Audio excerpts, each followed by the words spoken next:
পরিষদীয় দলনেতা নির্বাচন হয়েছে এবং পরিষদীয় দলনেতা নির্বাচিত হয়েছেন শুভেন্দু অধিকারী। অর্থাৎ শুভেন্দু অধিকারী মুখ্যমন্ত্রী হচ্ছেন। পশ্চিমবঙ্গে প্রথম বিজেপি সরকার এবং বিজেপি সরকারের প্রথম মুখ্যমন্ত্রী হচ্ছেন শুভেন্দু অধিকারী। ইতিমধ্যেই কথা জানিয়েছেন স্বয়ং অমিত শাহ। আপনারা জানেন অমিত শাহকে শুভেন্দু অধিকারীর নাম অমিত শাহ তিনি নিজে ঘোষণা করেছেন এবং অমিত শাহকে এই পরিষদীয় দলের যে বৈঠক সেই বৈঠকে অমিত শাহ নেতৃত্ব দেবেন। অমিত শাহর উপস্থিতিতে এই বৈঠক হবে। আগে থাকতেই সেই খবর এই সময় লাইভ করেছিল।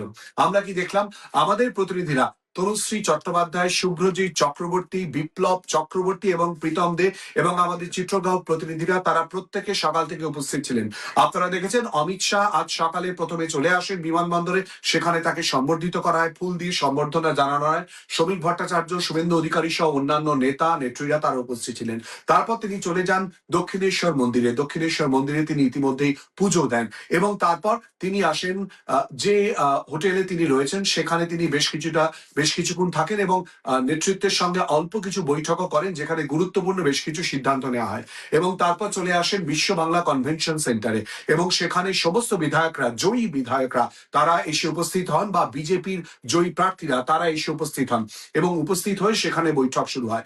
বৈঠকে যখন পরিষদীয় দলের নেতা নির্বাচন আজকে সব থেকে গুরুত্বপূর্ণ সিদ্ধান্তের বিষয় বারবার করে খবরের শিরোনামে উঠে আসছিল বা প্রশ্ন উঠছিল যে কে হবেন মুখ্যমন্ত্রী এবং তারপরে অমিত শাহ সেই মুহূর্ত জানিয়ে দেন যে মুখ্যমন্ত্রী হচ্ছেন শুভেন্দু অধিকারী বা পরিষদীয় দলনেতা নির্বাচন করা হয়েছে শুভেন্দু অধিকারীকে। রীতি অনুযায়ী এরপর আমি যখন এই লাইভ করছি বা লাইভের মাধ্যমে আপনাদের সঙ্গে কথা বলছি ততক্ষণে এই মুহূর্তে পথে রয়েছেন শুভেন্দু অধিকারী। আর কিছুক্ষণের মধ্যেই তিনি রাজভবনে প্রবেশ করবেন। রাজ্যপালের কাছে তিনি জানাবেন সরকার গঠন করার বিষয় এবং আগামীকাল শপথ গ্রহণ অনুষ্ঠান কোথায় হবে, ব্রিগেড প্যারেড গ্রাউন্ডে। যে তথ্য, যে ছবি, যে খবর আপনাদের সামনে এই সময় লাইভ অবশ্যই করে তুলে ধরবে। এবারে যে প্রসঙ্গে আসবো, অমিত শাহ এবং শুভেন্দু অধিকারী কি বললেন। আজকে পরিষদীয় দলের এই বৈঠক হয়, আমরা দেখলাম প্রথমে ধন্যবাদ জ্ঞাপন করা এবং তারপরে অমিত শাহ বক্তব্য রাখেন। প্রথমে অমিত শাহ বক্তব্য রাখতে গিয়ে তিনি কি বলেন, কেন্দ্রীয় স্বরাষ্ট্রমন্ত্রী এবং আজকে পরিষদীয় দলের বৈঠকে যিনি উপস্থিত ছিলেন যার নেতৃত্বে পুরো বিষয় হয়েছে এবং তারপরে শুভেন্দু অধিকারীর নাম ঘোষণা করা হয়। প্রথমেই তিনি ধন্যবাদ জ্ঞাপন করেন পশ্চিমবঙ্গের জনতাকে এবং তারই সঙ্গে ভোটের পার্সেন্টেজের প্রসঙ্গ উল্লেখ করেন। এর সঙ্গে ইতিহাস বা তথ্য পরিসংখ্যান উঠে আসে। কিসের তথ্য পরিসংখ্যান? 2011, 2016, 2021, 16 আর 21-এর মধ্যখানে 2019-এর প্রসঙ্গ চলে আসে। কেন?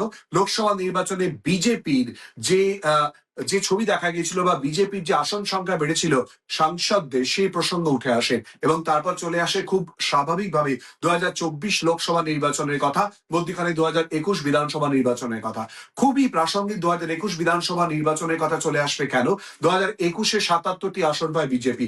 তারপরে এই মুহূর্তে ফুল মেজরিটি অর্থাৎ 2/3 আসন নিয়ে বিজেপি সরকার গঠন করছে এবং যার মুখ্যমন্ত্রী হচ্ছেন শুভেন্দু অধিকারী। এরপর মন্ত্রী কারা হবেন, যে নামগুলো ঘোরাফেরা করছে সেই জায়গাগুলো আর হয়তো কিছুক্ষণ তারপরে শিলমোহর পড়ে যাবে এবং তারপরে শপথ গ্রহণ অনুষ্ঠান অর্থাৎ ব্রিগেড প্যারেড গ্রাউন্ডে যা হবে। আজ অমিত শাহ যা বলেন, যেমনটা বলছিলাম, এই কথাগুলো যখন বলেন তিনি কবিতা তিনি তুলে আনেন এবং তারই সঙ্গে আমরা দেখি কবিগুরু রবীন্দ্রনাথ ঠাকুরের কথা বারবার করে অমিত শাহ বলেন। আপনারা জানেন আগামীকাল 25শে বৈশাখ, আর 25শে বৈশাখ এই গুরুত্বপূর্ণ দিনেই কিন্তু ব্রিগেডে শপথ গ্রহণ করবে নতুন সরকার।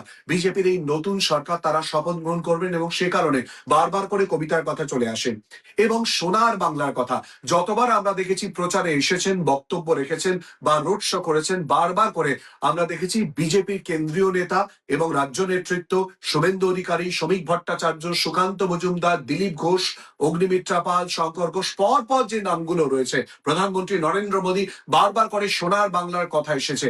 আজও অমিত শাহ সোনার বাংলা গঠনের কথা বারবার করে উল্লেখ করেন। সঙ্গে তিনি বলেন হিংসা মুক্ত পশ্চিমবঙ্গ। যে বক্তব্য, যে অভিযোগ বারবার করে প্রচারের সময় আমরা দেখেছিলাম, আজও কিন্তু পরিষদীয় দলের বৈঠক শেষ যখন হয়, শেষে যখন অমিত শাহ বক্তব্য রাখেন তখনও কিন্তু হিংসা মুক্ত পশ্চিমবঙ্গের কথা বলেন। অর্থাৎ প্রতিশ্রুতি যা যা দিয়েছিলেন সেই প্রসঙ্গের কথা আবারও উল্লেখ করেন। হিংসা মুক্ত পশ্চিমবঙ্গের পর বলেন অপরাধ মুক্ত রাজনীতি। রাজনীতির সঙ্গে অপরাধ যুক্ত হয়ে যাওয়ার প্রসঙ্গে বারবার অভিযোগ করেছেন। কারা অভিযোগ করেছেন? প্রধানমন্ত্রী নরেন্দ্র মোদী অভিযোগ করেছেন, অমিত শাহ অভিযোগ করেছেন, শুভেন্দু অধিকারী অভিযোগ করেছেন, শ্রমিক ভট্টাচার্য অভিযোগ করেছেন, বিজেপির অন্যান্য নেতারা বারবার করে অভিযোগ করেছেন। ঠিক সেই প্রসঙ্গ কিন্তু অ্যাড্রেস করেন। অর্থাৎ যে নতুন সরকার গঠন হতে যাচ্ছে সেখানে অপরাধ মুক্ত হবে রাজনীতি, এই প্রসঙ্গের কথা উল্লেখ করেন। অঙ্গ বঙ্গ কলিঙ্গ, আমরা যদি ইতিহাসের প্রেক্ষাপট দেখি, অঙ্গ বঙ্গ কলিঙ্গ, আপনাদের মনে রয়েছে নিশ্চয়ই বিহার যখন জয় করে বিজেপি তখনও কিন্তু প্রধানমন্ত্রী নরেন্দ্র মোদীর বক্তব্যে কিন্তু এরপর বঙ্গ জয়ের কথা উঠে এসেছিল। আর বঙ্গ জয় যখন সম্পন্ন হয়ে গেল, খুব স্বাভাবিকভাবেই অমিত শাহর বক্তব্যে উঠে এলো অঙ্গ বঙ্গ কলিঙ্গ জয়ের কথা। ভোটের পার্সেন্টেজ আমরা দেখেছিলাম প্রথম দফার নির্বাচন, তারপর দ্বিতীয় দফা নির্বাচন, এবং সব মিলিয়ে যদি আমরা দেখি পার্সেন্টেজ, সেই পার্সেন্টেজের নিরিখে ভোটের দফার সঙ্গে যোগ করে যদি আমরা দেখি, তাহলে যে পার্সেন্টেজ অফ ভোটিং পড়েছে সেই জায়গায় আবারও ধন্যবাদ জানান অবশ্যই করে ভোটারদের, এবং যে পার্সেন্টেজে তাদের জয়। এরপর যখন কথা প্রসঙ্গে আসে তখন কেন্দ্রীয় নেতৃত্বের কথা উঠে আসে, এবং তারপর কংগ্রেসের কথা উঠে আসে। কংগ্রেসের কথা উঠে আসে যখন, তখনই অমিত শাহ রাহুল গান্ধীর কথা উল্লেখ করেন, অর্থাৎ বিরোধী রাজনীতির পরিসরে এই মুহূর্তে কোথায় দাঁড়িয়ে রয়েছে বিরোধীরা, সেই প্রসঙ্গও তিনি উল্লেখ করেন। সিগনিফিকেন্টলি তারপর তিনি বলেন সব দলকে অনুরোধ করব একসঙ্গে আসুন, সবাই মিলে কাজ করি। আপনাদের নিশ্চয়ই মনে রয়েছে ডবল ইঞ্জিন সরকারের কথা 2021 বিধানসভা নির্বাচনের আগে প্রচারের সময়, 2024 লোকসভা নির্বাচনের সময়, এবং অবশ্যই করে 2026 বিধানসভা নির্বাচনের সময় বারবার করে ডবল ইঞ্জিন সরকারের কথা উঠে এসেছিল। আর এবারে ডবল ইঞ্জিন সরকার হলো, আর হচ্ছে অবস্থানই হলো। ঠিক সেই জায়গায় ডবল ইঞ্জিন সরকার হবার আগে যে প্রতিশ্রুতিগুলো দেওয়া হয়েছিল, ঠিক সেই জায়গায় কিন্তু বারবার করে বলে দেওয়া হলো, অর্থাৎ মূলত তারা একসঙ্গে কাজ করতে যান। খুব সিগনিফিকেন্টলি, খুব গুরুত্ব সহকারে, খুব তাৎপর্যপূর্ণ ভাবে সব দলকে আহ্বান জানানো হয়। এই জায়গাটা আরো গুরুত্বপূর্ণ। কে বলছেন?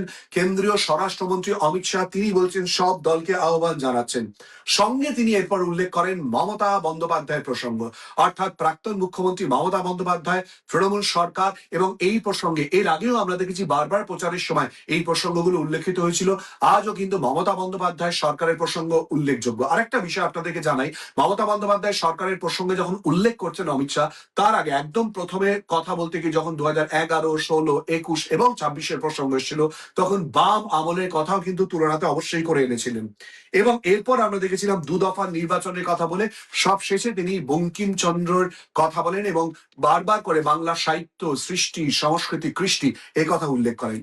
অমিত শাহ যখন এই বক্তব্য শেষ হয়, এবং অমিত শাহ বক্তব্য শেষ হওয়ার পর শুভেন্দু অধিকারী তিনি বক্তব্য রাখেন, তাকে আহ্বান জানানো হয় শুভেন্দু অধিকারীকে, অর্থাৎ পরিষদীয় দলনেতা নির্বাচিত হওয়ার পর। আমি যখন এই লাইভ করছি তার কিছুক্ষণের মধ্যে নিশ্চয়ই রাজভবনে পৌঁছে যাবেন শুভেন্দু অধিকারী, এবং তিনি নতুন সরকার যে গঠন করবেন সে ব্যাপারে তিনি দাবি জানাবেন, এবং তারই সঙ্গে আগামীকাল শপথ গ্রহণ অনুষ্ঠান ব্রিগেড থেকে আপনাদের সামনে তুলে ধরবো। শুভেন্দু অধিকারী বক্তব্য রাখতে গিয়ে প্রথমেই তিনি সবাইকে অবশ্যই করে ধন্যবাদ দেন। মঞ্চে সেই মুহূর্তে যারা উপস্থিত রয়েছেন মঞ্চের সামনে, নতুন জয়ী প্রার্থীরা বিজেপি যারা উপস্থিত রয়েছেন তাদেরকে ধন্যবাদ জান, এবং তারপর প্রধানমন্ত্রী নরেন্দ্র মোদীর নামে তিনি বারবার করে জয়ধ্বনি যান, এবং সকলকে অনুরোধ করেন যাতে দাঁড়িয়ে উঠে প্রধানমন্ত্রী নরেন্দ্র মোদীর নাম করে যাতে জয়ধ্বনি দেওয়া হয়। প্রথমে তিনি জয়ধ্বনি দেন, এবং তারপর যারা উপস্থিত রয়েছেন আপনারা দেখেছেন মঞ্চে, সুনীল বনসাল, ভূপেন্দ্র যাদব, অমিত শাহ অবশ্যই করে, মঙ্গল পাণ্ডে, এছাড়াও অমিত মালব্য, আরো অনেকগুলো নাম, শ্রমিক ভট্টাচার্য, এবং প্রত্যেকের নাম বারবার করে উল্লেখ করেন এবং প্রত্যেককে ধন্যবাদ জ্ঞাপন করেন। এরা প্রত্যেকে কাণ্ডারি হিসেবে কাজ করেছেন, এবং বিজেপির কেন্দ্রীয় নেতৃত্ব, রাজ্য নেতৃত্ব, বিজেপির কর্মী সমর্থক, তাদের প্রত্যেককে শুভেন্দু অধিকারী ধন্যবাদ দেন। এবং এরপর তিনি বলেন একেবারে প্রশাসকের ভূমিকায়, এরপর শুভেন্দু অধিকারী, যেটা আমরা দেখলাম বিরোধী দলনেতা থেকে এবারে মুখ্যমন্ত্রী শুভেন্দু অধিকারী, সেই জায়গায় তিনি বলেন যে ব্যবস্থা গ্রহণ করা হবে, যারা যারা যেখানে যেখানে অন্যায় করেছে সমস্ত ক্ষেত্রে ব্যবস্থা গ্রহণ করা হবে। শুভেন্দু অধিকারী এর আগের বক্তব্য, অর্থাৎ প্রচারের সময় যে বক্তব্য শুভেন্দু অধিকারী রেখেছেন, সেখানেও কিন্তু বারবার করে ব্যবস্থা গ্রহণ করা হবে, কোনো অন্যায়কে সহ্য করা হবে না, এই কথা বারবার করে বলেছেন। আর এবার যখন শপথ গ্রহণ করবেন আগামীকাল, অর্থাৎ শনিবার 25শে বৈশাখ, রবীন্দ্রনাথ ঠাকুরের জন্মদিনের দিন, ঠিক তার আগের মুহূর্তে আবারও সেই বার্তা দিলেন শুভেন্দু অধিকারী, ভয় নয় ভরসা। যে স্লোগান, যে বক্তব্য বারবার করে উঠে এসেছে বিজেপি নেতৃত্বের তরফ থেকে, আবারও সেই কথা বলেন, ভয় নয় ভরসা। ভরসার কথা বলেন, অর্থাৎ ভাবী মুখ্যমন্ত্রী শুভেন্দু অধিকারী, যিনি মুখ্যমন্ত্রী হচ্ছেন শুভেন্দু অধিকারী, তিনি আবারও ভরসার কথা বলেন তার নেতৃত্বে। এরপর যেরকম ভাবে সরকার গড়বে, এরপর আমরা দেখি আবারও কবিতার পংক্তি ধরে ধরে তিনি বক্তব্য রাখেন এবং তার মানে উল্লেখ করেন। শুভেন্দু অধিকারীর বক্তব্য যখন উঠে আসছিল সেই সময় আমরা লক্ষ্য করলাম কবিতার পংক্তির কথা।